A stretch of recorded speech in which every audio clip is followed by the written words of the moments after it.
Je me suis levé en gémissant, cherchant à tâtons dans l'obscurité le téléphone qui diffusait l'hymne des marines. Vous savez, cet air qui commence par « des couloirs de Montezuma au rivage de Tripoli ». Saisissant enfin l'objet qui me réveillait en sursaut, j'ai ouvert un œil, louchant sur l'écran pour trouver ma jeune sœur Gilles en train d'appeler. « Bonjour, Frangine. Tu as une bonne raison pour ce réveil ?» Je grommelle. « Jake, nous avons besoin de ton aide, » me dit la voix de Gilles. Immédiatement alerte, j'ai demandé « Qu'est-ce qui ne va pas, Gilles ?» Christy est ici, et elle est terrifiée. Elle n'a jamais bougé comme nous le pensions, elle est retenue contre son gré, explique Gilles, me faisant frissonner. Elle a essayé de s'échapper une fois, s'est fait attraper et a été ramenée en arrière. Il sait que nous sommes liés, et il pourrait venir la chercher. J'ai failli dire à Gilles de se rendre directement chez moi, mais à la place, je lui ai demandé d'emmener Christy sur une aire de repos près de chez moi. Je devais m'assurer qu'elle n'était pas suivie. Je me suis habillé rapidement, j'ai sauté dans mon pick-up et j'ai foncé dans l'allée, ne m'arrêtant que pour laisser les barrières de sécurité s'ouvrir. De là, j'avais une vue dégagée sur l'aire de repos. Je me suis garé derrière le seul véhicule à 18 roues qui tournait au ralenti. J'ai pris des jumelles dans la boîte à gants et je suis sorti. Malgré les premières lueurs de l'aube, la visibilité était bonne. Cet endroit me permettait de voir clairement la route que ma sœur allait emprunter. Elle descendait le long d'une colline lointaine et rejoignait l'autoroute où j'attendais maintenant. La région des collines du Texas s'étendait à l'ouest d'Austin. En quelques minutes, j'ai aperçu la Mustang rouge caractéristique de ma sœur qui dévalait la colline. C'était bien Gilles, qui avait toujours eu le pied lourd. J'ai surveillé le flanc de la colline à l'aide de mes jumelles, à l'affût de tout signe de poursuite. À leur arrivée, je me suis dirigé vers la voiture de Gilles. Les deux portes avant se sont ouvertes et les deux femmes sont sorties. Mon cœur aurait pu sauter un battement lorsque j'ai posé les yeux sur la compagne de ma sœur. Elle ne correspondait pas à la définition conventionnelle de la beauté. Au contraire, Christy était la quintessence de la pom-pom girl blonde aux yeux bleus, le genre qui mettait le feu à tous les garçons de l'école, avec un cadre svelte et athlétique à l'allure indéniable.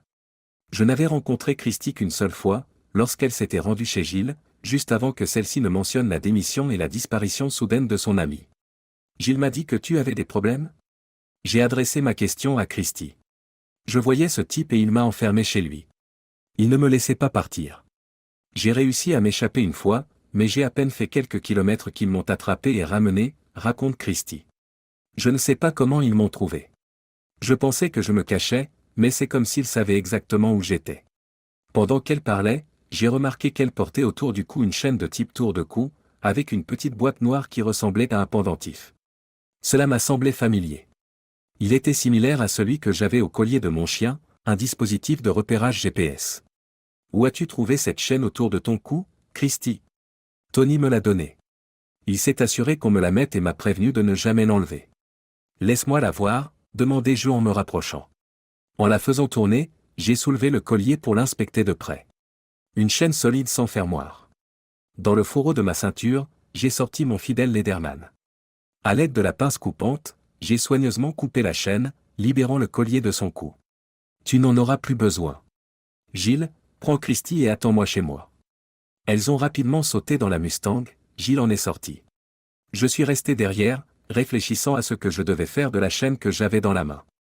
J'étais presque certain que la boîte sur le collier était un traceur GPS, l'outil que le ravisseur de Christy utilisait pour la surveiller. Alors que je m'apprêtais à jeter la chaîne et à écraser la petite boîte noire sous mes pieds, le moteur du gros camion s'est mis à rugir et le chauffeur s'est préparé à partir. J'ai eu une idée rapide, j'ai attaché le collier au loquet de la poignée derrière la remorque. Une fois le semi-remorque parti, j'ai attendu, observant à travers des jumelles la route que ma sœur avait empruntée. J'étais sur le point d'abandonner lorsque j'aperçus enfin une berline noire qui dévalait la colline à toute allure. Me glissant au volant de mon pick-up, je suis sorti de l'aire de repos et j'ai suivi la direction qu'avait prise le gros camion. Il m'a fallu près de 20 minutes pour l'apercevoir, et je suis resté à environ 1 kilomètre derrière. Peu après, la berline noire m'a dépassé en trombe. Ses vitres étaient teintées, ce qui empêchait de voir les occupants. Je pouvais à peine discerner 2 silhouettes à l'intérieur, mais je n'arrivais pas à distinguer leur visage. La berline a pris de l'avance, dépassant le camion, puis s'est repliée. Pendant les 10 kilomètres suivants, je les ai suivis et j'ai remarqué que la berline restait collée au camion. Mes soupçons se sont confirmés, la boîte noire émettait un signal de traçage et il la suivait. Satisfait de mes observations, j'ai fait demi-tour et je suis rentré chez moi. Gilles et Christy étaient dans mon salon quand je suis revenu. Christy venait de se doucher, ses cheveux humides indiquant, et ma sœur avait fouillé dans mon placard, car Christy portait maintenant une de mes chemises à boutons. Compte tenu de ma taille, la chemise arrivait presque au genou de la blonde d'1,70 m. Avec ses manches retroussées, elle était indéniablement mignonne dans cette tenue. Christy, je crois que vous êtes en sécurité pour le moment. Mais j'ai besoin de tout savoir sur la personne qui vous a retenu, lui dis-je. Il s'appelle Tony Ross. Je l'ai rencontré dans une boîte de nuit il y a 6 mois. Il avait l'air sympa, il m'a emmené dans des endroits chics. Il y a environ 3 mois, j'ai accepté de dîner chez lui. J'ai senti que ça n'allait pas quand j'ai voulu partir. Des larmes ont perlé dans les yeux de Christy, en parlait la clairement affligée. Je l'ai gentiment encouragée à continuer. Elle a raconté comment Tony l'a arrêtée, a insisté pour qu'elle reste, et quand elle a essayé de partir, il l'a agressée et l'a enfermée dans une pièce, puis l'a enchaînée. Par la suite, il l'a utilisée à sa guise pour assouvir ses désirs. Tony l'a contrainte à démissionner de son travail, a demandé à ses hommes de vider son appartement et a inventé son départ. Il était riche, mais la source de sa richesse lui était inconnue. Des hommes armés entouraient sa résidence en permanence. La première fois qu'elle s'est échappée, ces hommes l'ont reprise, la soumettant à de nouvelles violences. Il m'a dit qu'il recevait des associés aujourd'hui et que je devais les divertir et faire tout ce qu'il voulait, poursuit Christy, la voix tremblante. Hier soir, il était ivre, il s'est évanoui. C'est là que j'ai fait le mur. Je suis allé chez Gilles, j'ai demandé de l'aide et maintenant je suis ici. Gilles a réconforté Christy, la serrant contre elle pendant qu'elle racontait son calvaire. Ma sœur semblait visiblement perturbée par cette histoire et, à l'intérieur, je couvais de colère. Gilles, emmène Christy dans l'une des chambres d'amis pour qu'elle se repose, lui ai-je demandé. Je dois passer un coup de fil. Les larmes de Christy s'étaient calmées, et elle a esquissé un sourire reconnaissant. Merci, Jake. Lorsque les filles se sont levées, la chemise empruntée de Christy a laissé entrevoir un bout de tissu sous le dernier bouton, un éclair momentané qui m'a pris au dépourvu. J'ai rapidement détourné le regard, me demandant si elle ne l'avait pas remarqué. Une fois qu'elles eurent disparu dans le couloir, je me rajustai discrètement et me dirigeai vers mon bureau. En fermant la porte derrière moi, j'ai appelé Lyle, un ami de lycée dont la famille possédait une société de sécurité. Elle proposait divers services, dont des vérifications d'antécédents. Après de brèves salutations, j'en vins à l'objet de mon appel, demander à Lyle d'enquêter sur les antécédents de Tony Ross. De retour au salon, Gilles m'attend. Christy est dans la chambre d'amis. Je crois qu'elle s'est endormie dès que j'ai fermé la porte. C'est terrible pour elle, remarque la sœur. C'est plus que terrible. Entendre parler d'enlèvement aux informations est une chose, mais y être confronté directement. Je me suis interrompu. Devons-nous appeler la police ? Demande Gilles. C'est une option, mais je veux d'abord en savoir plus sur Tony. Sa chaîne avait un traceur GPS. Si ce qu'elle a dit à propos des gardes armés est vrai, impliquer les flics pourrait faire d'elle une cible, expliquai-je. L'expression de Gilles s'est transformée en horreur. Il faut que tu ailles au centre commercial, que tu achètes des vêtements pour Christy et toi, et que tu reviennes ici. Ne rentre pas chez toi. S'il y a un tracker, montrer Christy chez vous pourrait les alerter, ai-je insisté, inquiet pour leur sécurité. D'accord, Jake, répondit Gilles. Il me faudra quelques heures pour tout prendre et revenir. Une fois qu'elle est partie, je fais entrer Lucky par la porte de derrière. Lucky, un mélange de berger allemand et de labrador, a gagné son nom parce que je l'ai trouvé attaché à un arbre, presque affamé. Je l'ai recueilli, je l'ai soigné et depuis, c'est un compagnon fidèle. Il m'a donné un coup de coude dans la main avant de s'installer pour une sieste. Près de 2 heures s'étaient écoulées et je préparais le déjeuner dans la cuisine lorsque Christy sortit de la chambre. Elle s'est approchée, visiblement inquiète. « Où est Gilles ?» demanda-t-elle en balayant la pièce du regard. Elle est allée acheter des vêtements au centre commercial. Elle sera bientôt de retour, l'ai-je rassuré. L'anxiété de Christy semblait s'accentuer. Compte tenu de ce qu'elle avait vécu, le fait d'être seule avec moi ne faisait qu'accroître son inquiétude. J'ai résisté à l'envie de me rapprocher, voulant respecter son espace. « Christy, dis-je doucement. Tu es en sécurité ici. Personne ne te forcera à faire quoi que ce soit. Tu peux partir quand tu veux. Je veux juste t'aider, si tu me le permets. » Sa tension a semblé se relâcher momentanément. Mais Lucky, entendant sa voix, s'est approché pour voir ce qu'il en était. Il renifla les jambes de Christy, ce qui provoqua une réaction de surprise. D'un geste rapide, elle a traversé la cuisine, m'attrapant par le bras pour se réfugier derrière moi. Je luttais pour contenir mon amusement tandis que Lucky s'asseyait simplement, nous observant d'un regard curieux. C'est Lucky. Il ne mord pas, lui ai-je assuré, en omettant la partie, à moins que je ne lui dise de le faire. Je me suis agenouillé et j'ai appelé Lucky. Christy, qui se tenait toujours derrière moi, a resserré sa prise sur mes épaules à mesure que Lucky s'approchait.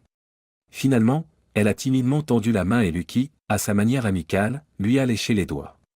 Après que Lucky et Christy aient fait connaissance, je lui ai proposé de s'asseoir à la table pendant que je finissais de préparer le repas. Nous venions de commencer à manger lorsque le panneau de sécurité a émis un bip, signalant l'ouverture de la porte d'entrée. Je savais que c'était ma sœur qui revenait. Gilles est entrée, chargée de sacs qu'elle a déposés sur le canapé avant de se joindre à nous pour le déjeuner. Pendant que je faisais la vaisselle, Gilles a pris Christy et l'a laissé se changer dans les nouveaux vêtements qu'elle avait achetés. Christy était toujours aussi belle lorsqu'elle est sortie, mais je préférais secrètement la voir dans ma chemise. Au moment où je retournais dans le salon, mon téléphone a sonné. En m'excusant, je me suis rendu dans mon bureau pour prendre l'appel. Là, il était en ligne avec un rapport préliminaire. La collecte d'informations sur Tony n'avait pas été trop difficile. Là, il a révélé que le vrai nom de Tony Ross était Antonio Rossi, et qu'il était soupçonné d'avoir des liens avec le crime organisé. Bien qu'il ait été impliqué dans quelques entreprises légitimes, on pensait qu'il faisait partie d'une opération de contrebande de stupéfiants. Plus troublant encore, son lien avec une autre jeune femme disparue faisait de lui une personne d'intérêt pour la police. Cependant, il n'y avait pas encore assez de preuves pour le poursuivre. Là, il m'a promis de me faxer tous les détails et de poursuivre l'enquête. En le remerciant, je me suis assis pour contempler cette information troublante. Finalement, je suis retourné dans le salon. Assis en face de Christy et Gilles, je leur ai fait part de tous les détails que j'avais appris. L'inquiétude se lisait sur leur visage pendant que je parlais. Ce type est une vraie menace, ai-je conclu. Je me suis dit, oh, mon Dieu. Qu'est-ce que je vais faire? J'ai mis Christy. Vous pourriez aller voir la police, mais je pense que cela pourrait se retourner contre vous à ce stade. C'est votre parole contre la sienne, et il a les moyens de s'en sortir. Vous exposer pourrait faire de vous une cible sans l'incriminer. Pour l'instant, vous êtes en sécurité ici. Je vous suggère de faire profil bas, ce qui me donnera le temps de trouver une solution. La décision vous appartient, ai-je conseillé. Christy a regardé Gilles, cherchant des conseils. Christy, tu peux faire confiance à Jack. C'est un homme bien. Je ne m'adresserai à personne d'autre pour obtenir de l'aide. Je suis sûr qu'il peut t'aider, a rassuré ma sœur. Ces paroles m'ont rempli de fierté, même si je ne pouvais pas m'empêcher de me demander si je serais à la hauteur. D'accord, Jack. J'admets que j'ai peur. Je ne sais pas quoi faire d'autre. Je te fais confiance, dit Christy. Je n'ai pas encore toutes les réponses et je ne sais pas combien de temps cela prendra, mais je ferai tout ce qui est en mon pouvoir, et j'affirmai, me voulant rassurant.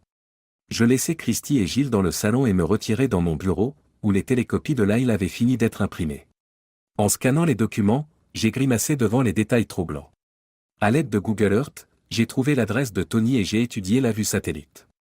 Une maison imposante s'étendait sur près de 5 hectares au bord du lac Austin, signe évident de sa richesse. C'était un bien immobilier de premier ordre, et cela m'a laissé une impression troublante. Ce soir-là, Gilles et Christy se chargèrent du dîner et nous nous couchâmes tôt. Le lendemain matin, j'étais debout à l'aube, le petit déjeuner préparé avant que les filles ne se réveillent. Après le repas, je les ai informées que je serais absent pendant un certain temps. Je soupçonnais Tony d'être au courant de l'évasion de Christy et je me demandais s'ils avaient retrouvé la trace de sa visite chez ma sœur. Gilles avait mentionné que Tony était venu chez elle une fois avec Christy, confirmant ainsi leur amitié. Préférant ma Harley Sportster au pick-up, je me dirigeai vers la maison de Gilles. En approchant de sa rue, j'aperçus une berline noire garée quelques maisons plus loin, de l'autre côté. Je suis passé à côté sans me soucier de diriger mon regard vers la maison de Gilles. La berline contenait un homme à l'air peu amical.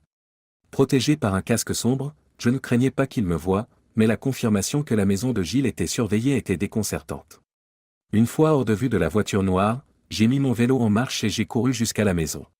En entrant, j'ai trouvé Christy sur le canapé, Lucky à ses côtés. Il m'a regardé d'un air penaud pendant que Christy le caressait. Il connaissait la règle qui interdit de monter sur les meubles. Au lieu de le gronder, j'ai gloussé, ressentant une pointe de jalousie. J'aurais aimé avoir ma tête sur les genoux de la blonde, ses doigts parcourant mes cheveux. J'en avais des frissons dans le dos. Gilles est sorti de la cuisine et m'a offert une tasse de café. Prenant place en face du canapé, je fis signe à ma sœur de nous rejoindre. Les choses ont empiré. Tony sait que Christy se dirigeait vers votre maison. Je viens de passer et il est surveillé, dis-je à ma sœur. Oh mon Dieu, non. Tout est de ma faute, sanglote Christy. Non, ce n'est pas de votre faute. Vous n'auriez pas pu prévoir cela. C'est toi la victime. C'est la faute de Tony. Mais cela signifie que nous devons partir. Ils ne vont pas tarder à découvrir que Gilles a un frère, et ils risquent de venir vous chercher l'un ou l'autre, expliquai-je solennellement.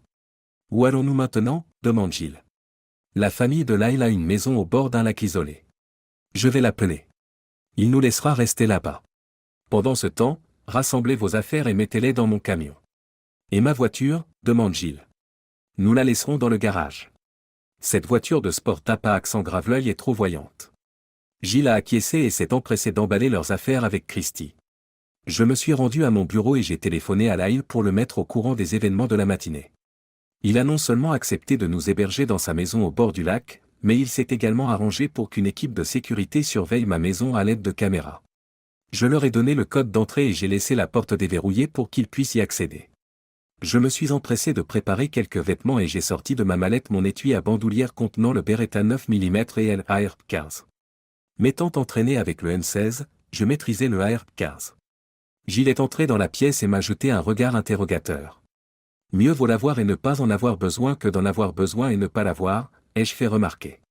Gilles a pris mon sac de vêtements tandis que je mettais des munitions dans un autre plus petit. Nous avons chargé nos sacs sur le plancher de la banquette arrière de mon véhicule à cabine double et Lucky est monté à bord. Sans trop de conversation, nous avons embarqué. J'avais déjà été à la maison du lac de Lyle plusieurs fois pour pêcher, donc la route m'était familière, à seulement 30 miles de chez moi. Pour atteindre la maison du lac, nous devions passer par un ranch privé, avec 3 portes.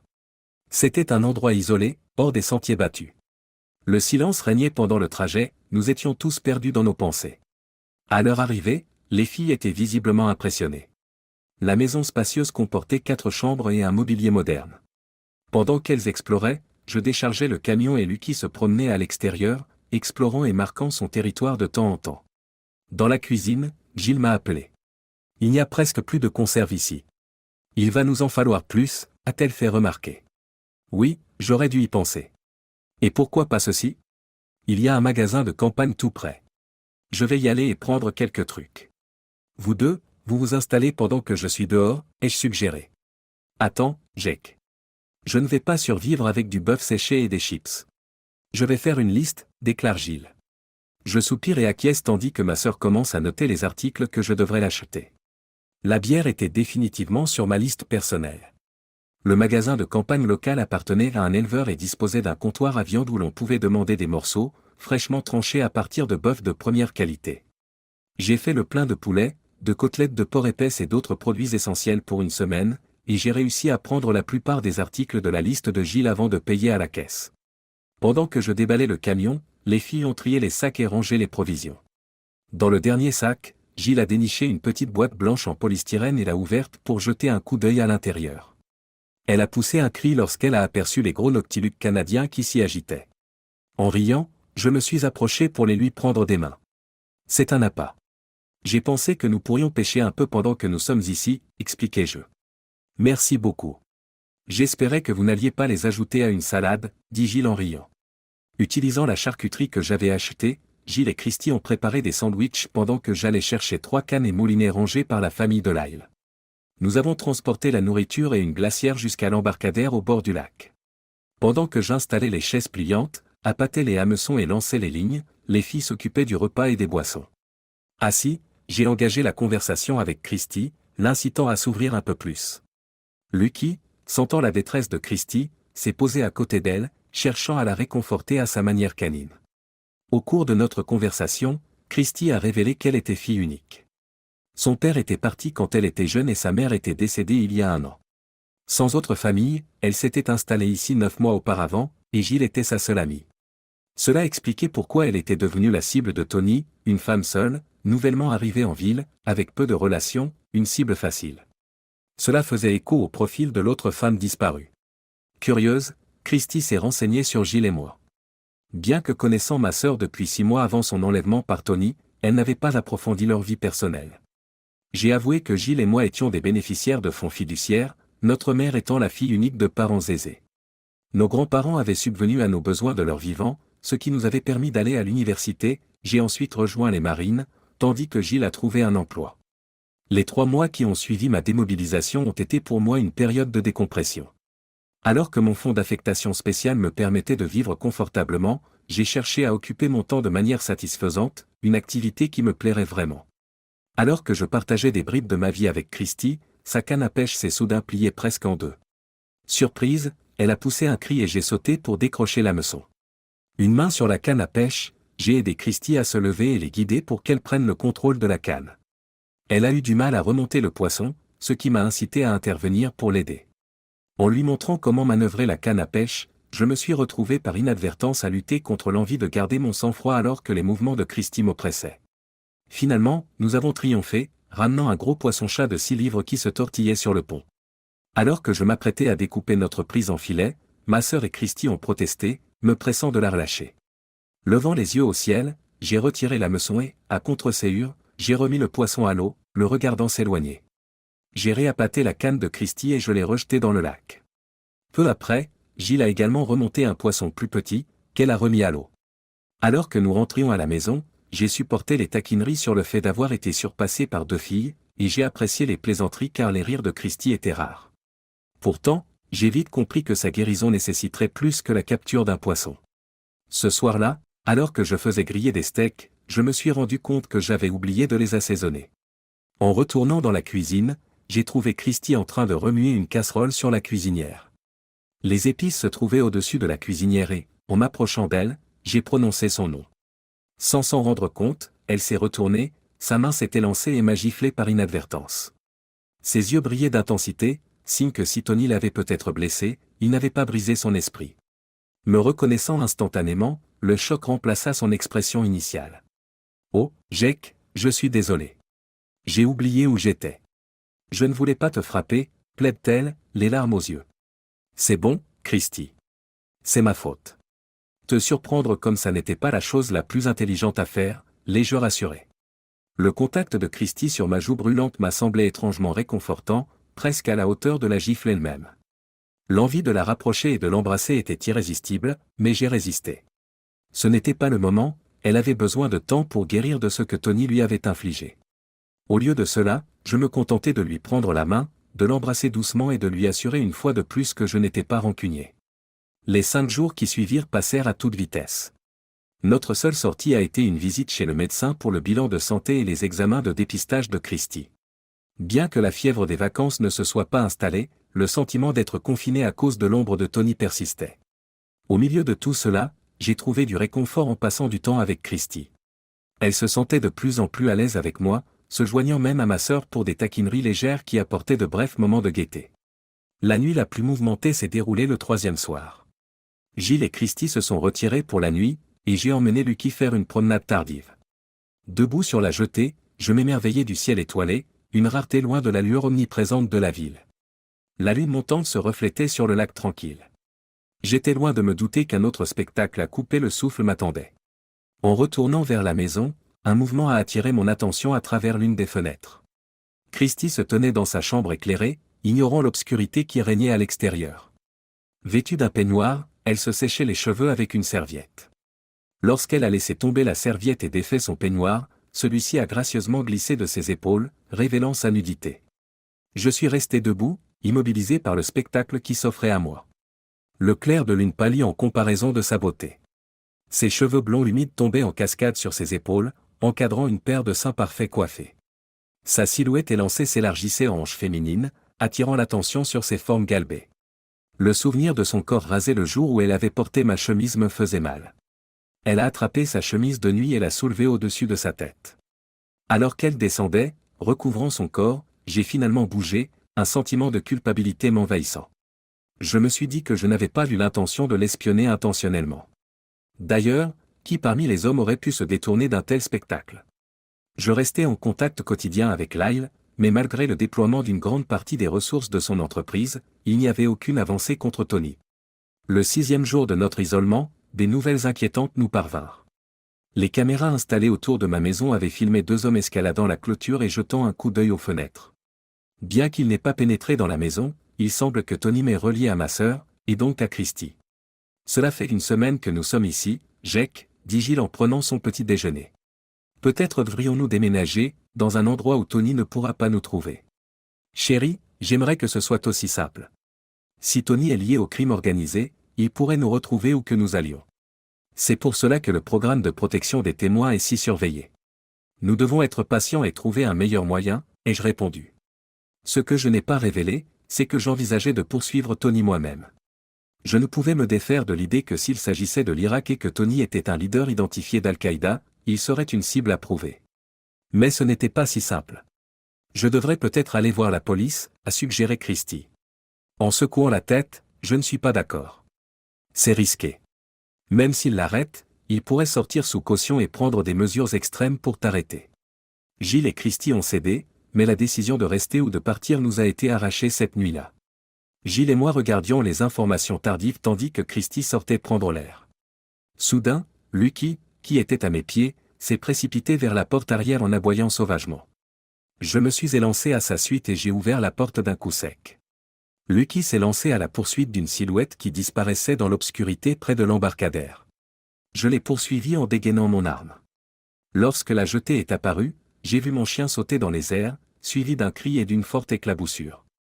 En me précipitant sur la jetée, j'ai aperçu un bateau rapide qui s'éloignait et quelqu'un qui se débattait dans l'eau. Je me suis rendu compte qu'il s'agissait de Christie dans le lac. J'ai plongé dans l'eau, je l'ai entouré de mon bras et j'ai nagé jusqu'à la rive. Lorsque nous avons atteint des eaux moins profondes, je l'ai soulevé et ramené sur le rivage. Christie s'est accrochée à mon cou, sanglotant, tandis que je m'agenouillais en tenant son corps tremblant. Il a fallu 5 bonnes minutes avant qu'elle ne puisse parler. « Merci de m'avoir sauvé, Jake », a-t-elle réussi à dire entre deux sanglots. « J'aimerais pouvoir m'attribuer le mérite, mais c'est Lucky qui t'a sauvé », ai-je dit en jetant un coup d'œil à mon chien, à côté de ma sœur visiblement ébranlée, qui m'avait suivi à l'extérieur. Lucky tenait dans sa gueule un morceau de tissu qui, lorsque je l'ai dégagé, s'est avéré être la poche arrière d'un pantalon taché de sang. Quelqu'un allait avoir du mal à s'asseoir pendant un moment. J'ai aidé Christie à se lever et je l'ai confié à ma sœur, en leur demandant d'attendre pendant que j'allais chercher mon pistolet. Ensemble, nous sommes retournés dans la maison, Lucky en tête. Heureusement, la maison était dégagée. Gilles, mets des vêtements secs à Christie et prépare tes affaires rapidement. Nous devons partir, ai-je dit avec fermeté. Elles se sont empressées de suivre mes instructions. Je me suis précipité dans ma chambre, j'ai préparé mes affaires de première nécessité, j'ai pris mon fusil et mes munitions et j'ai tout chargé dans le camion. J'ai fait le guet avec le AR-15 jusqu'à ce qu'il sorte. Gilles a rangé ses valises, et Lucky s'étant installé, nous sommes partis en trombe sur le chemin de terre. Lorsque nous sommes arrivés sur l'autoroute, j'ai pris un virage serré pour m'éloigner d'Austin. 15 minutes plus tard, mon téléphone a sonné. « Jake, c'est Lyle. Ta position est peut-être compromise », m'avertit Lyle avec insistance. « Oui, je sais. On nous a rendu visite, et ils ont failli avoir Christie, répondis-je. Qu'est-ce qui s'est passé ? Lyle soupire. Un de mes gars qui surveillait ton appartement a dû griller sa couverture. Les flics ont trouvé son corps abandonné. Des signes de torture. Les zones de main de Tony, sans aucun doute. Vous allez bien ? Nous allons bien. On est sur la route. Je ne sais pas encore où, mais je t'appellerai plus tard, lui ai-je assuré. Après avoir raccroché, j'ai transmis le message de Lyle à Gilles et Christie. Ce n'est pas de ta faute, ai-je rassuré Christie en l'asseyant à côté de moi. J'ai posé une main réconfortante sur sa jambe, prévoyant de la retirer lorsqu'elle m'a surpris en la recouvrant de la sienne, la maintenant ainsi. Quelques kilomètres plus loin, des phares sont apparus dans mon rétroviseur alors que je franchissais une colline. Les lumières se rapprochaient à chaque fois que je franchissais une colline. Un frisson m'a parcouru l'échine. J'ai éteint mes phares, me fiant à la lumière de la lune, jusqu'à ce que j'aperçoive un chemin de terre sur ma droite. Je suis engagé rapidement, jusqu'à ce que je trouve un abri sous des arbres, à une centaine de mètres de l'autoroute. Je suis sorti, armé de l'AR-15. Je vérifie juste notre environnement en ligne, pour m'assurer que nous sommes en sécurité, ai-je répondu en jetant un coup d'œil autour de moi. Nous nous étions garés dans un endroit isolé à l'arrière d'une église.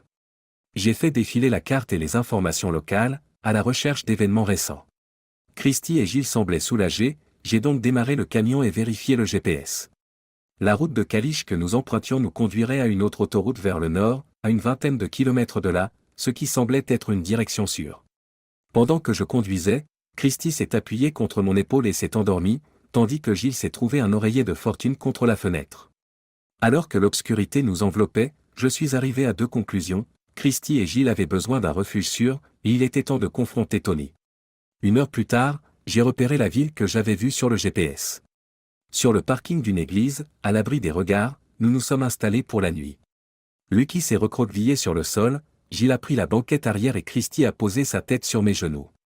C'était un moment intime qui a réveillé des sentiments auxquels je ne m'attendais pas à être confronté si tôt. La lumière du lendemain matin m'a tiré d'un état de demi-rêve. J'ai remarqué que Christy était toujours blottie sur mes genoux et je me suis empressé d'essayer de dissimuler une situation embarrassante causée par l'excitation matinale. Je la réveillai doucement et me glissai hors du camion, espérant qu'elle ne l'avait pas remarqué. Alors que je laissais Lucky sortir et que je m'étirais près du camion, Gilles se réveilla à son tour. J'ai pris mon smartphone et je me suis connecté à Internet pour recueillir plus d'informations et évaluer notre situation. « Qu'est-ce que tu fais, Jake ?» demanda Gilles, curieuse de mes actions. « J'ai besoin d'un endroit sûr pour eux, Bear. »« Un endroit où on ne les trouvera pas, répondis-je, le ton grave. Tony a des liens et des ressources, et je ne peux pas risquer leur sécurité. » Bear se frotta la mâchoire d'un air pensif. « Tu sais, il y a cette vieille cabane dans les collines. Ce n'est pas grand-chose, mais c'est isolé. Personne n'y est allé depuis des années. Ça pourrait marcher, ai-je pensé, considérant l'option. Tu penses qu'elle est encore habitable ? Oui, elle devrait l'être. Il faudrait peut-être la remettre en état, mais c'est un bon endroit pour faire profil bas, confirma Bear. Je l'ai remercié pour la suggestion et le café. Nous sommes retournés à l'intérieur pour retrouver les femmes. Gilles et Christy avaient l'air plus détendus après leur passage aux toilettes. Bear s'est tourné vers elle avec un sourire chaleureux. J'ai une idée, commença Bear, attirant l'attention de tout le monde. Il y a une vieille cabane dans les collines. C'est peut-être l'endroit que vous cherchez. Très isolée, elle n'a pas été utilisée depuis des années. Les filles échangent un regard, visiblement intriguées. Je vous y emmène, propose Bear. Ce serait formidable, dit Gilles avec gratitude. En quittant la maison de Bear, je me suis senti soulagé de savoir que nous avions un refuge potentiel en vue. Il ne restait plus qu'à préparer la cabane pour qu'elle puisse être occupée. Je ne te remercierai jamais assez d'avoir pris soin d'eux, ai-je dit à Bear, ma gratitude transparaissant dans ma voix. Ils seront en sécurité ici, Jake. Concentre-toi sur la résolution de ce problème, a répondu Bear, d'un ton résolu. Je ne suis pas sûr de ce qui nous attend, mais je dois m'en occuper, affirmai-je. Tu n'y feras pas face tout seul. Je viens avec toi, a déclaré Bear avec fermeté. Bear, je ne peux pas te demander de plonger dans ce chaos, ai-je protesté. Il n'y a pas besoin de demander. Je te le dis, j'y vais, insista Bear, un regard déterminé dans les yeux. Je voyais bien qu'il était très sérieux. Je n'avais d'autre choix que d'accepter sa décision. Nous nous sommes serrés la main et je l'ai remercié, sachant qu'avoir Bear à mes côtés pouvait faire la différence entre le succès et l'échec. Bear a informé son père de notre plan. Son père nous a assuré qu'il s'occuperait de Gilles et de Christy, et nous a demandé de rester en sécurité. Après qu'ils soient rentrés, j'ai appelé les filles pour leur parler en privé. Vous allez rester ici. C'est sûr et personne ne pensera à vous chercher, leur ai-je assuré.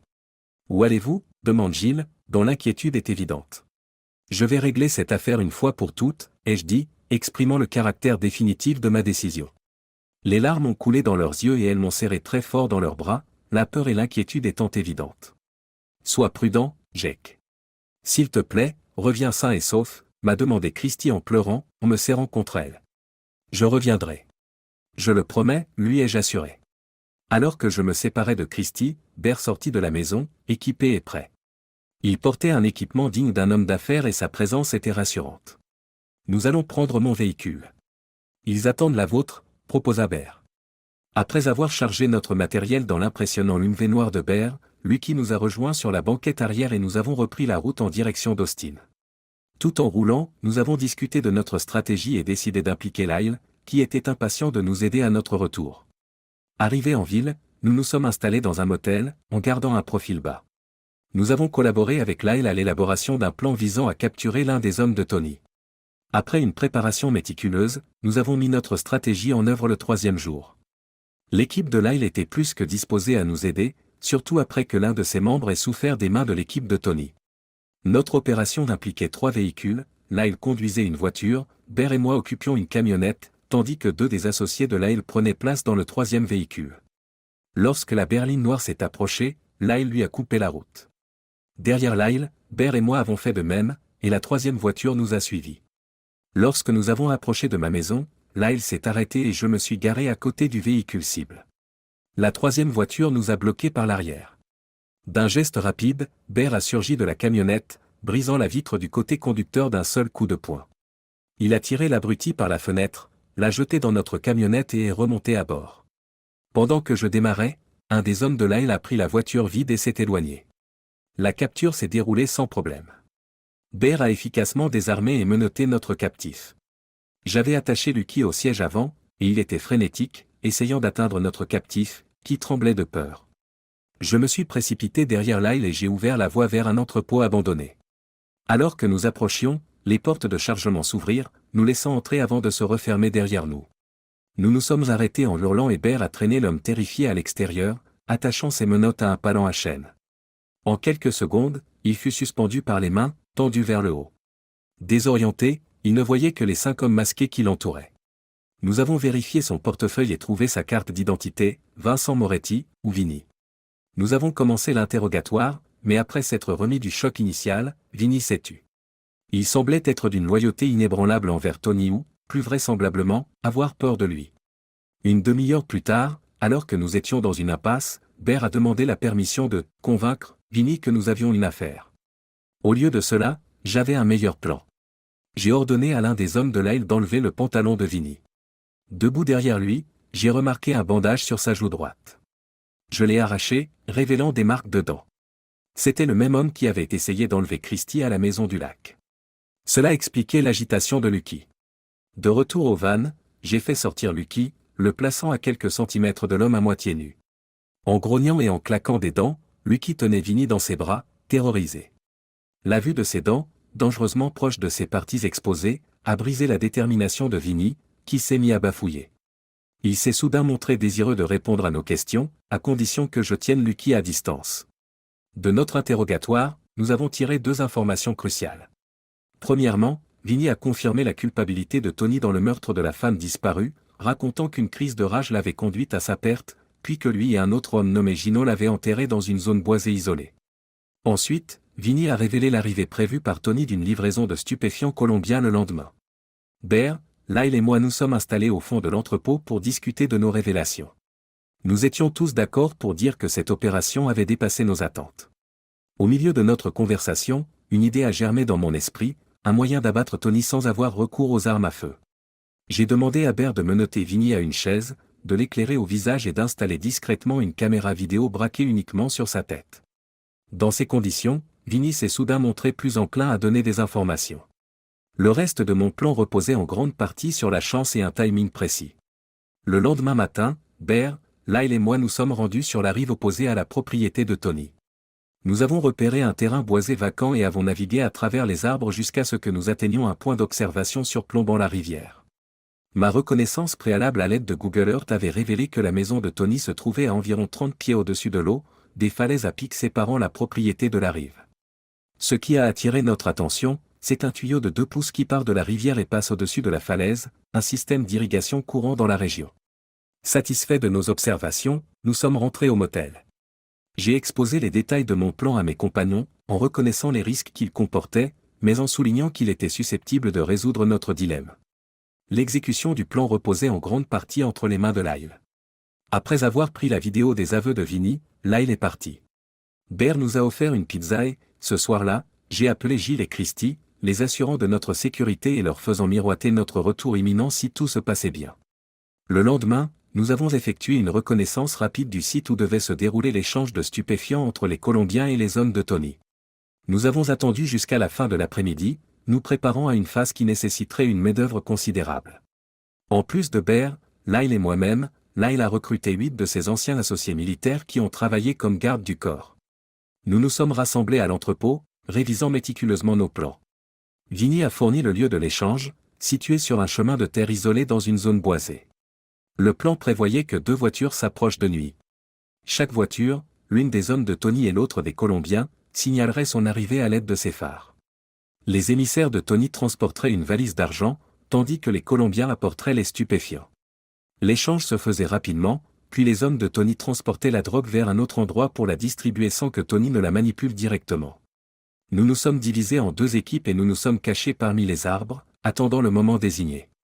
Lorsque les deux voitures se sont approchées de l'endroit et ont donné le signal, nos équipes se sont mises en mouvement. Les armes dégainées, nous avons pris les 4 hommes au dépourvu. Par précaution, les deux groupes avaient laissé leurs armes dans leur véhicule et, à la vue des 8 hommes armés et masqués, ils n'ont opposé aucune résistance. Rapidement, nous les avons maîtrisés, menottés et placés face contre terre. 3 autres membres de l'équipe de Lyle sont arrivés en camionnette, ont chargé les hommes capturés dans 2 des véhicules et se sont hâtés de retourner à l'entrepôt où Vinny était détenu. En inspectant les marchandises, nous avons trouvé 20 kilos de stupéfiants ainsi qu'une valise contenant 50 liasses de billets de $100, pour un total d'un demi-million de dollars. Nous avons placé 5 kilos de drogue et l'argent dans la voiture des Colombiens et renvoyé 2 membres de l'équipe de sécurité avec les véhicules à l'entrepôt. Avec 15 kilos de drogue en main, Lyle, Bear et moi avons procédé à la dernière étape risquée de notre plan. Après avoir chargé le reste de la drogue dans une camionnette, nous nous sommes dirigés vers la rivière près de la résidence de Tony. Nous avons rencontré un autre homme de Lyle avec un petit bateau en amont de la maison de Tony et nous avons embarqué. Nous avons utilisé un moteur électrique pour nous déplacer silencieusement et nous nous sommes fiés à la faible lumière d'un navigateur GPS portatif pour déterminer notre emplacement sous la maison de Tony. Nous avons dérivé le long de la falaise jusqu'à ce que nous trouvions le tuyau d'irrigation. Lyle, le plus petit d'entre nous avec son 1,90 m et ses 145 kg, a utilisé le tuyau pour escalader la falaise. Il a descendu une corde pour moi et j'ai grimpé pendant que Bear restait sur le bateau. Une fois en haut, nous avons hissé les 15 kg de drogue à l'aide de la corde. Notre objectif était d'introduire la drogue dans la propriété de Tony, en excluant de pénétrer dans la maison pour des raisons de sécurité. Cependant, une cabane près de la piscine a attiré notre attention. Lyle et moi, vêtus de noir et munis de masques de ski, avons navigué prudemment dans l'obscurité. Nous nous déplacions furtivement d'un arbre à l'autre, en restant bien cachés. Alors que nous approchions de la cabane, une porte de la maison s'est ouverte et un homme armé est sorti pour fumer. Nous nous sommes figés, attendant 10 minutes avant qu'il ne revienne à l'intérieur. Avançant prudemment, nous avons trouvé le cabanon déverrouillé. Lyle a surveillé les mouvements pendant que je cachais la drogue dans un placard, en la recouvrant discrètement de serviettes. Une fois l'acte accompli, nous sommes revenus sur nos pas, descendant en rappel le long de la falaise pour rejoindre Bear dans le bateau. Ce n'est qu'au moment où nous nous sommes éloignés et avons entamé notre retour que nous avons expiré, sentant le soulagement nous envahir. La familiarité de cette opération avec certaines missions que j'avais effectuées en Irak me donnait une étrange impression de déjà-vu. Le moteur de pêche à la traîne nous a guidés en amont de la rivière jusqu'à la camionnette qui nous attendait. Il était temps de passer à la phase finale du plan. En retournant à l'entrepôt où se trouve Vinny, les coursiers de Tony et les Colombiens, nous avons rencontré quelques membres de l'équipe de sécurité qui montaient la garde. En amenant Vinny, je lui ai présenté un lecteur vidéo portable contenant ses aveux. Mentionnant qu'une copie du disque allait être remise à la police, j'ai observé sa réaction à mesure qu'elle se manifestait. Lui conseillant d'envisager d'entrer dans le programme de protection des témoins s'il voulait avoir une chance de survivre, nous avons veillé à ce que tous les détenus soient sécurisés avant de partir. Nos masques de ski et nos gants nous ont permis de rester anonymes, sans laisser d'empreintes ni de traits identifiables. Notre prochaine étape nous a conduit à une cabine téléphonique où j'ai appelé la police. Je leur ai demandé de vérifier la poubelle située devant la porte d'entrée du commissariat, où ils trouveraient un paquet contenant des preuves de 2 crimes. Avant de raccrocher, j'ai insisté sur le fait qu'ils disposaient d'un délai de 2 heures avant que la presse ne soit informée, ce qui leur donnait le temps d'obtenir les mandats nécessaires. Le paquet contenait une lettre détaillant l'emplacement de la drogue chez Tony, l'entrepôt où nous avons laissé les hommes et la drogue, l'endroit où se trouve le corps de la femme disparue et une copie des aveux de Vinny. Il était conçu pour inciter à une action immédiate. Je n'ai pas attendu les 2 heures pour appeler la presse. J'ai contacté une chaîne d'information locale pour lui proposer un reportage exclusif sur l'arrestation d'un riche homme d'affaires accusé de trafic de stupéfiants et de meurtre. Ils étaient très intéressés par le scoop. Je leur ai demandé d'envoyer 2 équipes de journalistes dans une zone générale et, lorsque la police arriverait sur les lieux, ils recevraient d'autres instructions. 2 des hommes de Lyle sont restés près de l'entrepôt et de la maison de Tony. Lorsqu'ils repéraient une activité policière, ils nous contactaient par radio et je transmettais les lieux à la chaîne d'information. Une fois nos tâches accomplies, nous avons terminé la nuit. Lyle rentra chez lui, Bear et moi retournâmes au motel. J'ai réglé mon réveil pour regarder les nouvelles matinales, espérant que tout s'était déroulé comme prévu et que cela marquerait la fin de Tony. Lorsque le réveil sonna le lendemain matin, j'allumai la télévision et découvris que le sujet principal était centré sur Tony. Le journaliste expliquait comment la police avait pris d'assaut la propriété de Tony, ce qui avait conduit à une fusillade au cours de laquelle un homme avait été tué et un autre blessé. Heureusement, aucun des officiers n'avait été blessé. Le journal télévisé passa à un sujet connexe, montrant 5 hommes menottés sortis d'un entrepôt abandonné. Soulagé, j'espérais que Tony avait désormais des préoccupations plus importantes que Christie. À ce moment-là, Bear frappa à ma porte, le visage rayonnant après avoir regardé le même reportage dans sa chambre. Nous avons échangé nos félicitations pour le travail bien fait, mais j'avais une dernière tâche à accomplir avant de retourner chez Bear. Bear s'est occupé de la sortie du motel et nous sommes allés au bureau de Lyle. Il venait d'arriver lorsque nous sommes rentrés. Portant une valise contenant l'argent destiné à l'achat de stupéfiants, je l'ai placé sur le bureau de Lyle et j'ai divisé l'argent en 2 piles de 100 000 $. En présentant une pile à Lyle et l'autre à Bear, j'ai insisté sur le fait qu'il s'agissait de leur part. Puis, j'ai demandé à Lyle de répartir le reste entre les hommes qui avaient participé à l'exécution du plan, en guise de remerciement pour leur aide. Bear et Lyle ont essayé de faire valoir que je méritais une part, mais j'ai fait comprendre que ma satisfaction viendrait du fait de savoir Christie et ma sœur en sécurité. Après avoir fait nos adieux à Lyle, Bear et moi sommes remontés dans le Humvee pour nous rendre chez lui. Nous avons discuté de la façon dont les choses s'étaient déroulées, au-delà de mes espérances. En arrivant chez Bear, je suis sorti du Humvee et j'ai assisté à une explosion d'excitation. Jill et Christie m'ont entouré de leurs bras en signe de joie. Bear affichait un large sourire tandis que Lucky courait autour de nous en aboyant d'excitation. Au milieu de leur exubérance et de leurs baisers, j'ai réussi à les calmer et nous nous sommes rassemblés autour de la table de la cuisine. Bear et moi avons raconté à tour de rôle les événements récents. J'ai expliqué à Christie la capture de Vinny et l'implication de Lucky, tandis que Bear a ajouté la partie où Lucky avait presque mordu les parties intimes de Vinny, ce qui a fait rire tout le monde. Christie s'est penché pour serrer Lucky dans ses bras, ce qui lui a valu un baiser affectueux de la part du chien. À la fin de notre récit, tout le monde nous regardait avec admiration. Jill rompt le silence. Quelle est la suite, Jake? Je suppose que nous attendons de voir comment les choses se déroulent. Pour l'instant, Tony a de plus gros problèmes à régler que nous, répondis-je. Vous êtes tous les bienvenus ici aussi longtemps que vous en aurez besoin, proposa chaleureusement Matty, la mère d'ours. Merci, Madame Kowalski. J'apprécie beaucoup, ai-je répondu. Oh, c'est absurde. Appelez-moi Matty, et ce vieil homme, c'est Ben, dit-elle en faisant un signe de tête vers son mari. Il y avait une profonde affection dans les yeux de Ben lorsqu'il a jeté un coup d'œil à sa femme. Jake, Matty et moi-même nous sommes pris d'affection pour ces deux jeunes femmes. Vous faites toute partie de ce foyer, dit Ben.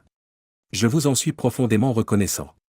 Je trouverai un moyen de vous rendre votre gentillesse, ai-je exprimé avec gratitude. Bear, tu n'es pas sérieux, ai-je protesté quand Bear a fouillé dans le sac de vêtements qu'il avait apporté.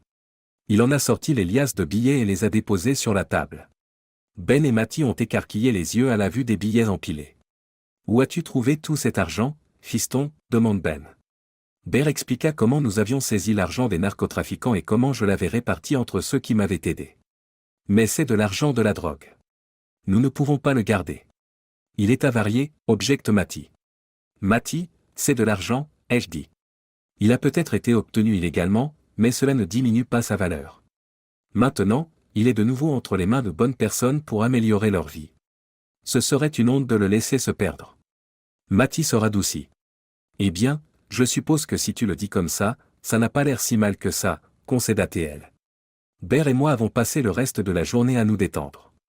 Les derniers jours avaient été des montagnes russes d'adrénaline, alors c'était un soulagement de se détendre. Nous n'avons pas manqué de regarder le journal télévisé de 18 heures. Le sujet principal était la découverte d'un corps enterré, lié à l'arrestation du riche homme d'affaires de la veille. Christie en a eu les larmes aux yeux en réalisant l'ampleur du danger auquel elle avait été confrontée. Elle s'est assise à côté de moi sur le canapé et je l'ai serrée dans mes bras pour la réconforter, tandis qu'elle pleurait sur mon épaule. Le rapport indiquait qu'en raison de la gravité des accusations et du risque de fuite, Tony et ses hommes étaient détenus sans caution jusqu'à leur procès. Plus tard dans la soirée, je suis entré sous le porche, le soleil commençant à descendre. La porte moustiquaire a grincé et j'ai jeté un coup d'œil en arrière pour voir Christie venir vers moi. Sans un mot, elle a entouré ma taille de ses bras. Je lui ai rendu l'appareil et, pendant quelques instants, nous nous sommes tenus l'un l'autre en silence. Puis elle s'est penchée en arrière et a croisé mon regard. « Merci, Jake. »« Pour tout » a-t-elle murmuré avant d'embrasser légèrement mes lèvres. Avant que je puisse réagir, elle s'est éclipsée et est retournée à l'intérieur, me laissant regarder la porte moustiquaire se refermer derrière elle. Je me suis attardé, savourant la chaleur et la douceur de son baiser, aspirant à plus. Les jours suivants, Christy et moi avons fait de longues promenades dans la ferme. Nous avons beaucoup discuté, mais le moment de l'embrasser ne s'est jamais vraiment matérialisé. Ce n'est pas qu'elle était distante, mais après ce qu'elle avait vécu, j'hésitais à repousser les limites. Je me suis donc contenté de chérir le temps passé avec elle. Nous sommes restés 5 jours chez Bear et ses parents. Un point positif est apparu lorsque Christy a contacté son médecin et a reçu un certificat de bonne santé. Physiquement, elle allait bien, mais je restais préoccupé par son état mental. Je suis resté en contact quotidien avec Lyle, qui m'a assuré qu'il n'y avait eu aucune activité suspecte autour de la maison de Gilles ou de la mienne. Tony étant derrière les barreaux et aucune menace apparente ne se profilant à l'horizon, il me semblait assez sûr de rentrer chez moi. Nous avons fait des adieux sincères à nos hôtes, promettant de rester en contact, et nous avons chargé mon camion pour le voyage de retour. Pendant le trajet, nous avons discuté de la possibilité pour Christy de rester chez moi, au moins temporairement. J'étais déterminé à ne pas la laisser s'échapper de ma vie. En outre, je voulais garder un œil sur ma sœur pendant un certain temps encore, et je les ai donc convaincus de rester toutes les deux chez moi pour des raisons de sécurité. Nous sommes passés chez ma sœur, avons rassemblé ses affaires et sommes rentrés chez moi. Les filles se sont installées dans les chambres d'amis. Comme c'était un vendredi après-midi, Gilles a appelé son patron pour l'informer qu'elle serait de retour au travail le lundi, son employeur lui accordant ce congé puisqu'elle avait suffisamment de vacances et de jours personnels pour le couvrir. Au cours du petit déjeuner du samedi, Gilles a proposé à Christy de l'accompagner au travail le lundi. Elle pense qu'en expliquant la situation à Christy, elle pourrait l'aider à retrouver son emploi. Christy était d'accord, mais elle n'avait pas de tenue de travail appropriée, les vêtements que ma sœur lui avait achetés étant plus fonctionnels qu'adaptés au bureau. C'est facile à régler. Je t'emmènerai où tu veux et nous obtiendrons ce dont tu as besoin, lui ai-je proposé. Je ne peux pas te laisser faire ça, Jake. Tu fais déjà tellement pour moi. Je ne pourrai jamais te rendre l'appareil, a protesté Christy. Permets-moi ceci, Christy. Cela m'apportera de la joie, ai-je insisté sincèrement. D'accord, Jake. Mais je trouverai un moyen de te rembourser, a-t-elle promis. L'accord étant conclu, nous nous sommes tous les trois rendus au centre commercial.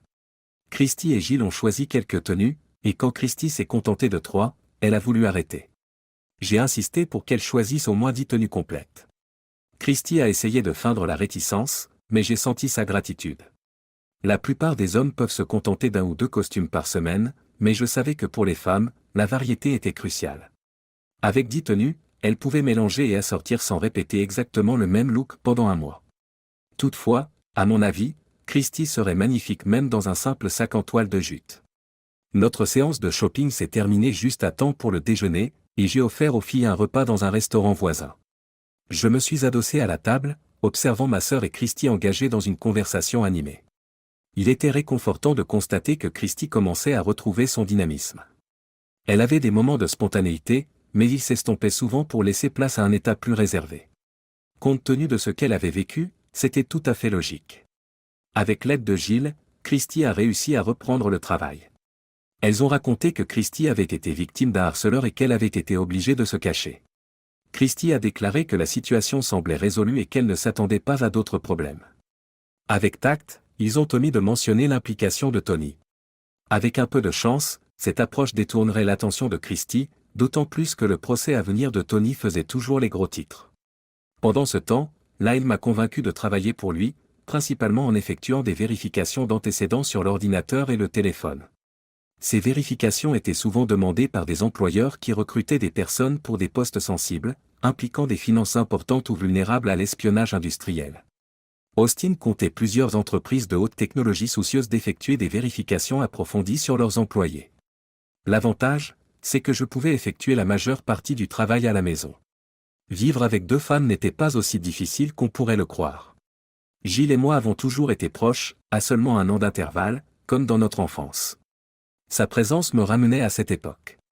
Christy, très gentille, a participé aux tâches ménagères sans effort. Cependant, j'ai dû faire face à 2 problèmes, résister à l'envie de la prendre dans mes bras et de l'embrasser chaque fois qu'elle était proche, et souhaiter qu'elle vienne dans mon lit la nuit. Thanksgiving est arrivé 2 semaines après notre retour à la maison. Nous avons invité Bear et ses parents, qui étaient ravis de se joindre à nous. Lyle a reçu une invitation, mais il avait déjà prévu de passer la journée avec la famille de sa nouvelle petite amie. Les Kowalski sont arrivés tôt jeudi, et Matty, la mère de Bear, a fait équipe avec Gilles et Christy dans la cuisine pour préparer le festin. Bear, Ben et moi avons fait ce que tout Américain de sang-froid devrait faire à Thanksgiving, rester à l'écart de la cuisine et regarder le football. Les femmes ont servi le repas pendant les pauses entre les matchs de Détroit et de Dallas. La nourriture était exceptionnelle et Matty rayonnait de fierté, surtout lorsque nous avons fait l'éloge de sa recette familiale secrète pour la vinaigrette. J'ai remarqué que Christy donnait des bouchées de dinde à Lucky, et j'ai pris note de lui dire qu'elle ne gâtait pas le chien. Une fois la vaisselle débarrassée et les restes rangés dans le réfrigérateur, les dames nous ont rejoints dans le salon. Bear et sa famille sont restés jusqu'en début de soirée avant de rentrer chez eux. Au cours des 2 semaines suivantes, Christy et moi nous sommes rapprochés. Elle s'asseyait souvent près de moi sur le canapé et, parfois, je sentais qu'elle flirtait avec moi. Je n'y ai pas prêté trop d'attention, car cela semblait inoffensif. Ce qui comptait le plus pour moi, c'était d'être avec elle. De temps en temps, Gilles et Christy évoquent la fête annuelle de leur employeur. Elle devait se dérouler dans la salle de bal d'un luxueux hôtel, avec un dîner, des discours, des récompenses et une soirée dansante. 2 nuits avant l'événement, nous nous sommes assis tous les 3 pour dîner. J'espère que vous avez un costume. Si ce n'est pas le cas, il va falloir que tu en achètes un, dit Gilles. Un costume ? Je suis resté perplexe. Pour la fête, a-t-elle précisé. La fête ? Oui, la fête. Vous aurez besoin d'un costume pour accompagner Christy, a-t-elle expliqué. J'avais supposé que Christy était présente, mais je ne savais pas si elle y allait seule ou si elle avait un cavalier. Jusqu'à ce moment-là, il n'avait pas été question que j'y aille. Christy a remarqué ma confusion. C'est bon, Jake. Tu n'es pas obligé de venir avec moi, dit Christy, l'air découragé. Jake, tu n'es pas obligé de venir avec moi. Non. Je veux dire oui, j'adorerais venir avec toi, ai-je bredouillé. Christy s'est illuminée et m'a fait un grand sourire. Dès le lendemain, je me suis empressé d'acheter un nouveau costume. Le soir de la fête, j'étais déjà habillé et j'attendais dans le salon. Gilles et Christy étaient dans leur chambre en train de mettre la dernière main à leurs affaires lorsque la sonnette a signalé quelqu'un à la porte. Tu peux le faire entrer, Jake ? C'est mon rendez-vous. Dis-lui que j'arrive tout de suite, a appelé Gilles depuis sa chambre. J'étais un peu perplexe lorsque j'ai ouvert la porte avec le buzzer. Je ne me souvenais pas qu'elle ait parlé d'un rendez-vous. Ma confusion s'est accentuée lorsque j'ai ouvert la porte. Bear ? Qu'est-ce qui t'amène ici ? Demandai-je à l'imposant personnage en costume. Je suis venu chercher Gilles. Elle ne t'a pas dit que je l'emmenais à la fête, me répondit-il. Non, elle ne l'a pas fait. Entrez donc. Elle a dit qu'elle arrivait tout de suite. Nous avions à peine le temps de nous installer que Gilles sortait de sa chambre. La mâchoire de Bear semblait prête à s'effondrer lorsqu'il la vit. Ma sœur, toujours aussi éblouissante, était absolument magnifique dans sa robe de soirée noire ce soir-là. Gilles s'est approché d'Ours et a posé sa main sur son bras. Tu es très beau dans ton costume, lui dit Gilles en guise de compliment. Toi aussi, bredouille Bear. Je veux dire que tu es vraiment très beau. Merci, Stanley. Jake, nous te retrouverons avec Christy à l'hôtel, dit ma sœur en guidant Bear vers la porte, me laissant abasourdi et perplexe.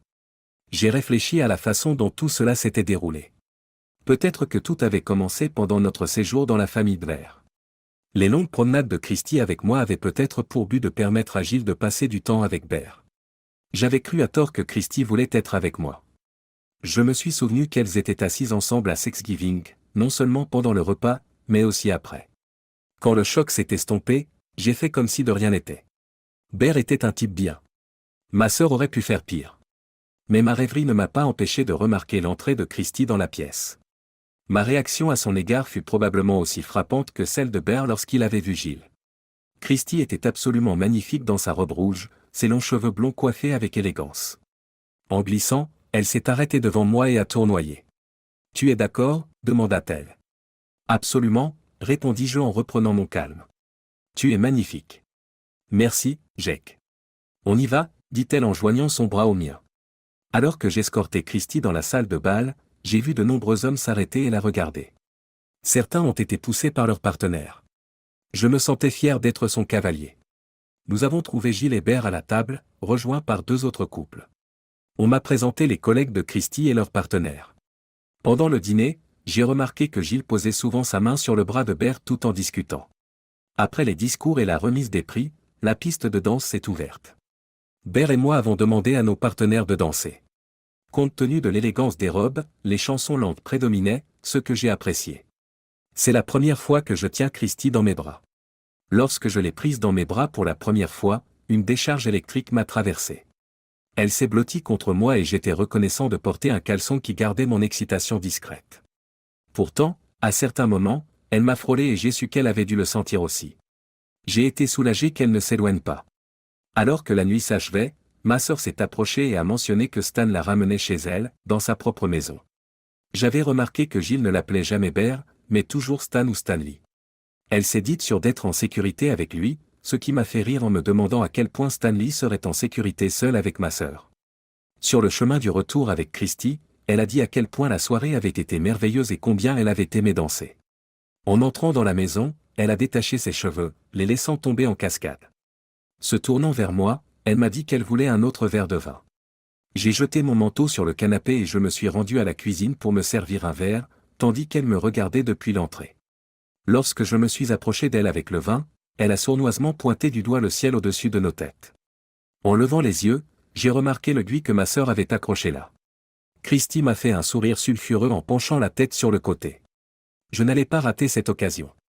J'ai passé mon bras libre autour de sa taille et je l'ai rapproché de moi.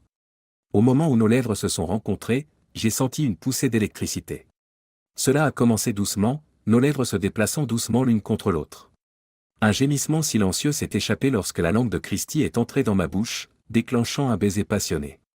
Lorsque nous nous sommes finalement retirés, nous étions toutes les deux à bout de souffle. Christy a rapidement terminé le vin, puis m'a pris la main et m'a conduit dans ma chambre. Le dos tourné, elle a soulevé ses cheveux, révélant la fermeture éclair de sa robe. D'une main tremblante, je l'ai abaissée avec précaution. Lorsqu'elle a haussé les épaules, la robe rouge a glissé et s'est étalée à ses pieds. Elle l'a enlevée avec grâce et l'a posée sur une chaise. Hypnotisé, j'ai regardé sa silhouette aux courbes parfaites. Son string ne la dissimulait guère et, lorsqu'elle s'est tournée vers moi, j'ai eu le souffle coupé. Vêtue d'un soutien-gorge rouge transparent qui dissimulait à peine sa poitrine, et d'une petite culotte assortie, elle s'est arrêtée, me laissant admirer le spectacle tandis que mon cœur s'emballait dans ma poitrine. J'étais perdu dans le brouillard lorsque Christy a semblé glisser vers moi. Ses mains se sont levées pour défaire ma cravate, la jetant sur son épaule avant de déboutonner habilement ma chemise. Chaque bouton défait, elle a remonté ses mains le long de ma poitrine, provoquant un frisson qui m'a parcouru lorsque ma chemise a glissé de mes épaules. Ses doigts se déplacent rapidement, libérant ma ceinture puis mon pantalon. En accrochant ses pouces à la ceinture, elle s'est agenouillée et a tiré sans effort mon pantalon et mon boxeur d'un seul geste. Lorsque le flux de libération s'est calmé, j'ai fait quelque chose d'entièrement nouveau. J'ai tiré Christy vers le haut et je l'ai embrassée passionnément. Je n'avais jamais embrassé une femme juste après un acte aussi intime, mais c'est dire l'intensité de mes sentiments. Pendant que nous nous embrassions, j'ai libéré son soutien-gorge, puis je l'ai soulevé sur le lit en lui enlevant sa culotte. En me nichant entre ses jambes, je me suis livré à elle, ma bouche trouvant son cœur. Il n'y avait pas de frein à notre passion. Au premier goût d'elle, j'ai su que j'en voulais plus. Son corps a réagi à mon contact et, en quelques instants, elle a poussé un cri, ses hanches se soulevant du lit tandis qu'elle frissonnait d'extase. Respirant bruyamment, j'ai roulé sur le côté et j'ai attiré son corps haletant dans mes bras. Christy s'est accrochée à moi. C'était incroyable, dit-elle entre deux soupirs. Je n'ai jamais rien vécu de tel, ai-je répondu honnêtement.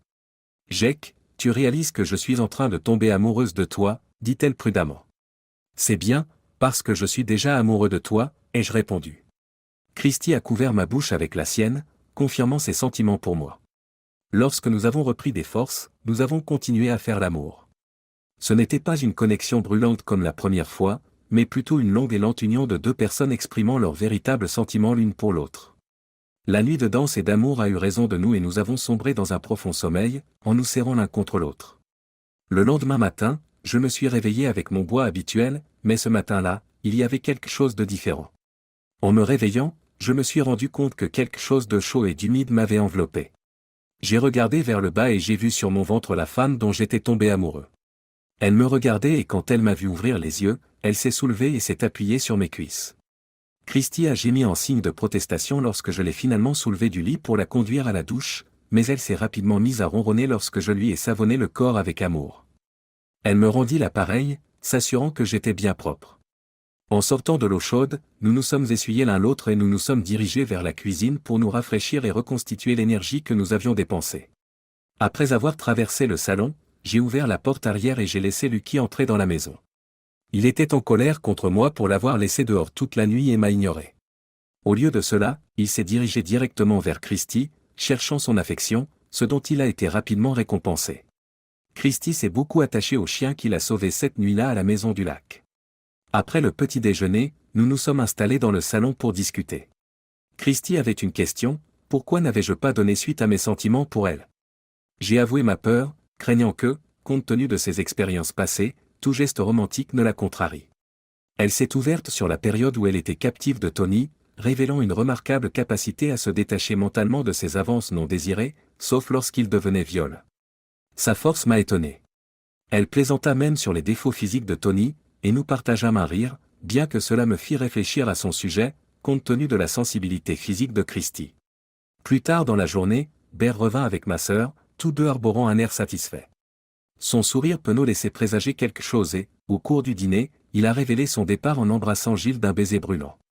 Elle répondit à mes sourcils levés par un sourire malicieux avant de disparaître dans sa chambre. Mes projets concernant Tony ont échoué la semaine suivante. La police est arrivée à l'improviste sur le lieu de travail de Christy.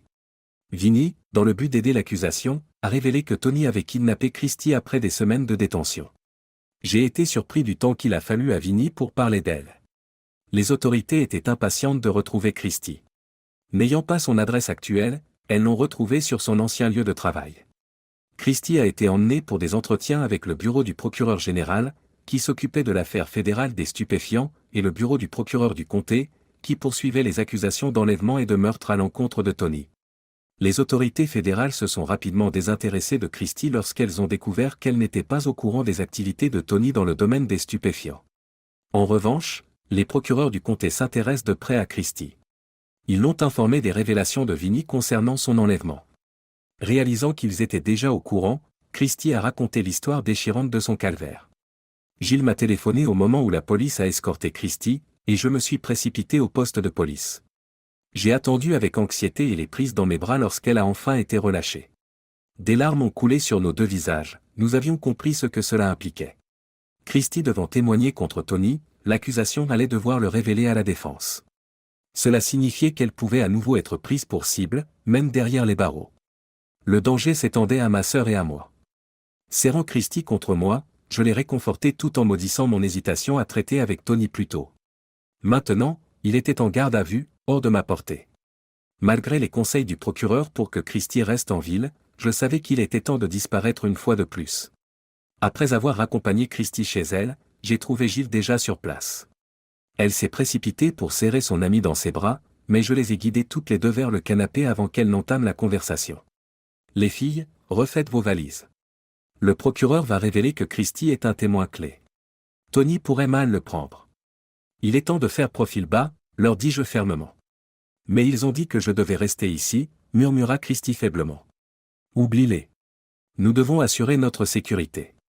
Ils ne pourront pas tous nous protéger.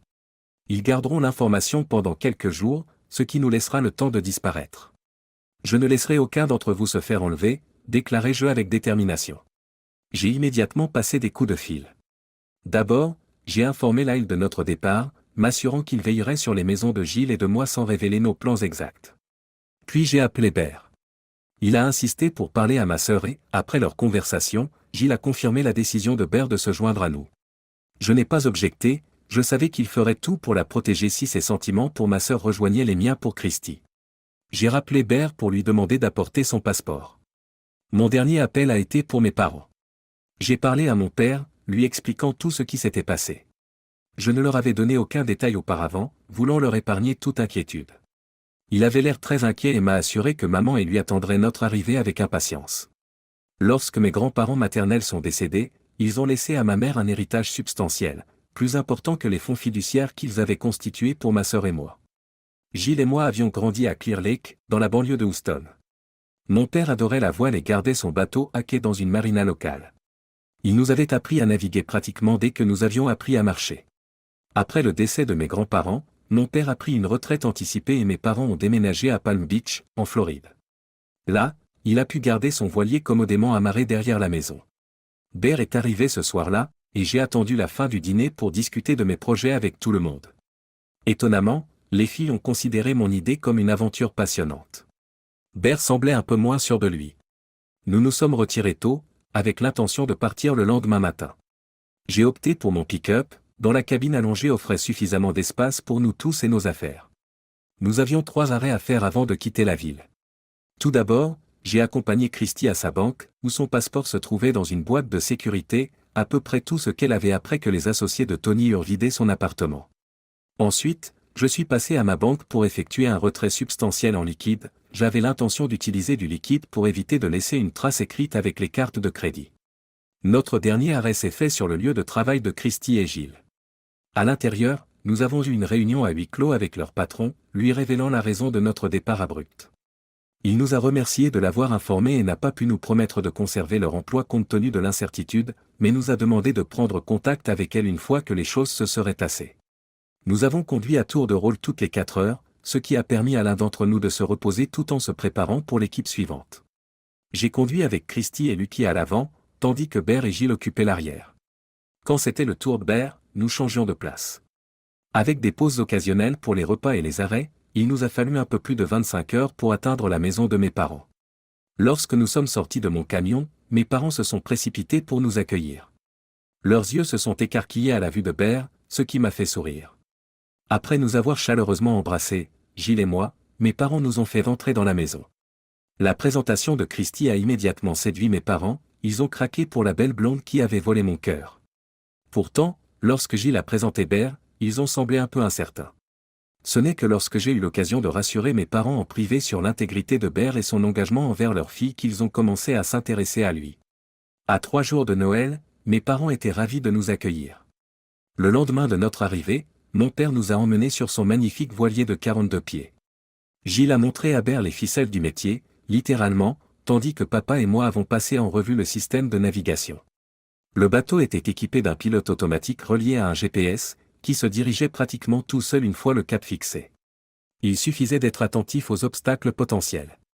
Une fois en eau plus profonde, Bear a commencé à se sentir un peu mal à l'aise, mais heureusement, il a réussi à garder son petit déjeuner. Christy, quant à elle, s'amusait beaucoup. Papa a passé quelques heures par jour à nous guider, Gilles et moi, à travers toutes les fonctions du bateau. Le jour de Noël a été très agréable, avec des échanges de cadeaux suivis d'un festin préparé par Gilles, Christy et maman. Cela m'a fait chaud au cœur de voir maman embrasser Christy comme une autre fille.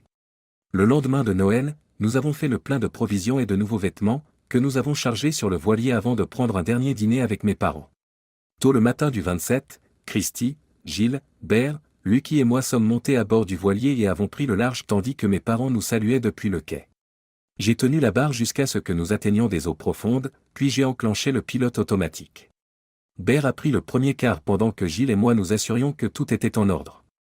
La nuit, Gilles et moi nous répartissions les quarts, tandis que Christy et Bear assuraient le quart pendant la journée. Gilles et Bear occupaient la couchette avant, même si les pieds de Bear pendaient légèrement du lit en raison de la faible hauteur sous plafond. Ce n'était pas un problème majeur pour lui. Christy et moi partagions la couchette arrière. Lors de mon premier quart de nuit, Christy m'a rejoint pendant un moment.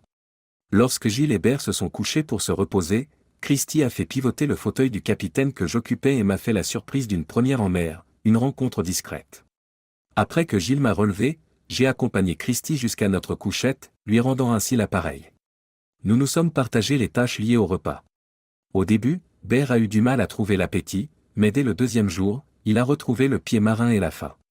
La saison des ouragans étant passée, le temps était parfait pour naviguer. Les filles se sont prélassées en bikini pendant la journée, et si j'ai apprécié la beauté de ma sœur, mon attention s'est surtout portée sur Christy. Lucky, notre compagnon à fourrure, semblait né pour la mer, se réjouissant d'aboyer après les dauphins qui nageaient occasionnellement à nos côtés, bondissant hors de l'eau. Pendant 4 jours, nous avons navigué vers le sud-est, parcourant environ 650 milles, avant d'arriver à notre destination, les îles Turques et Caicos. Papa avait réservé pour nous au Harbour Club Villa and Marina, un endroit que maman et lui avaient déjà visité lors d'une croisière. Il y avait une marina privée pour l'accostage et 6 villas à louer. Papa s'est arrangé pour que nous puissions louer 2 villas pour 3 mois, chacune étant élégamment meublée et équipée du Wi-Fi. Une fois installée, j'ai informé le bureau du procureur que Christy craignait pour sa sécurité et qu'elle ne reviendrait pas avant que son témoignage ne soit nécessaire au début du procès. J'ai insisté sur le fait qu'un retour plus rapide n'était pas négociable. Pour toute autre question, il pouvait la contacter par l'intermédiaire de mon adresse électronique. Pendant les 10 semaines qui ont suivi, j'ai eu l'impression de vivre dans un paradis tropical. Les journées étaient consacrées à la plongée avec tuba, à la plongée sous-marine, à la pêche, à la navigation autour des îles ou à la détente sur la plage. Ber et moi sommes devenus des adeptes de la pêche à la mouche pour attraper des bonnes fiches sur les plaines. De temps en temps, nous réussissions à attraper du mérou ou du vivano frais pour nos repas. Les nuits étaient remplies d'intimité, comme si nous étions en double lune de miel prolongée. Christy et moi nous sommes rapprochés de jour en jour, et j'ai remarqué qu'il en allait de même entre Ber et ma sœur. Alors que notre séjour dans la villa touchait à sa fin, nous avons envisagé de nous aventurer sur d'autres îles, voire de retourner au nord des Bahamas. Cependant, j'ai été informé que les procureurs avaient fixé une date de procès pour Tony dans une semaine, après 5 mois de procédure. Nous avons réapprovisionné le bateau et sommes repartis vers Palm Harbor. Sachant que si Christy ne se présentait pas de son plein gré, ils émettraient une citation à comparaître, j'ai compris qu'elle risquait d'être accusée d'outrage au tribunal en cas de non-comparution. Après 4 jours supplémentaires en mer, nous sommes revenus à notre point de départ. Mes parents avaient prévu notre retour, alors dès que nous avons eu un signal de téléphone portable, je les ai appelés. Ils nous attendaient au moment de l'accostage. À 6, nous avons rapidement déchargé nos affaires du bateau. Christy et Gilles ont aidé ma mère à ranger le linge de maison et les serviettes pendant que Ber, papa et moi étions assis dans le salon, racontant notre voyage. Curieuse, j'ai ouvert mon ordinateur portable pour consulter mon courrier électronique. Un message du procureur a attiré mon attention. J'ai dû le lire 2 fois pour m'assurer d'en saisir le contenu. Éclatant de joie, j'ai sauté du canapé en criant « C'est fini. Tu n'as pas à témoigner. » Confuse, Christy a demandé « Qu'est-ce que tu veux dire ?» Tony a accepté un accord de plaidoyer. Il savait qu'il risquait la peine de mort, alors il a plaidé coupable et a obtenu la perpétuité sans possibilité de libération conditionnelle, me suis-je exclamé. Christy m'a enveloppé de larmes de soulagement et nous avons fait la fête ce soir-là. Papa est même allé chercher du champagne. Épuisés par le voyage, nous nous sommes couchés tard et avons fait la grasse matinée le lendemain. Nous avons passé 3 jours de plus chez mes parents, mais Ber était impatient de rentrer. Nous avons chargé à nouveau mon camion et avons commencé notre voyage de retour à travers le pays, en nous arrêtant pour la nuit à mi-chemin. En arrivant à la maison, Lucky est sorti en courant, ravi d'être de retour. Malgré son bon comportement pendant le voyage, il était clair qu'il était ravi d'être à la maison. Ber a passé une dernière nuit avec Gilles avant de retourner chez lui. Il lui a fallu quelques jours pour se réadapter. Gilles a appris que le poste qu'elle occupait avait été pourvu, mais on lui a proposé un poste comparable. Christy, quant à elle, était découragée de ne pas avoir de travail. Je l'ai prise à part pour une conversation privée. Christy, je sais qu'il n'est pas facile de perdre son emploi, mais j'ai un autre poste en vue pour vous, ai-je commencé. Qu'est-ce que c'est, demanda-t-elle. Je me suis agenouillé. Je veux que tu sois ma femme. Je t'aime, Christy, et je veux passer ma vie avec toi. Des larmes ont coulé dans ses yeux et elle s'est laissée tomber à côté de moi, me serrant fort dans ses bras. Oui, Jake. J'aimerais être ta femme, s'exclame-t-elle en m'embrassant sur le visage. Gilles s'est précipité à l'intérieur pour voir le tumulte, et Christy s'est levée d'un bond pour l'embrasser. Nous allons être belles-sœurs. Jake a fait sa demande, s'est-elle exclamée, débordante d'excitation. Les 2 filles ont sauté et crié de joie. J'ai momentanément été relégué au second plan, mais cela ne me dérangeait pas. J'avais la réponse que je voulais et je me sentais heureuse. Ce ne fut pas un choc lorsque Gilles informa Ber de nos fiançailles et qu'il la demanda en mariage. Son acceptation n'a pas été plus surprenante. Notre séjour dans les îles a montré clairement qu'ils étaient profondément amoureux. Nous avons opté pour un mariage commun, devant nos invités. Alors que les 2 plus belles mariées s'approchaient de nous en descendant l'allée, je ne pouvais pas dire qui avait le plus grand sourire, Ber ou moi. Lyle, mon témoin, tenait la laisse de Lucky à mes côtés. Je n'ai pas trouvé de smoking pour Lucky, mais il a porté un nœud papillon élégant. Et oui, nous prévoyons une lune de miel commune. Papa nous prête à nouveau son bateau et nous ferons une croisière sur les îles, en explorant celles que nous avons manquées en nous rendant aux îles Turques et Caicos. Épilogue. 3 semaines après son transfert dans un pénitencier d'État, Tony est retrouvé assassiné.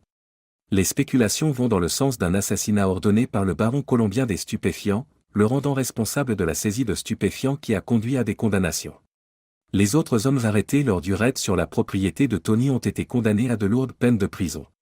Quant à Vinny, il a disparu, probablement placé dans un programme de protection des témoins dans un pays lointain.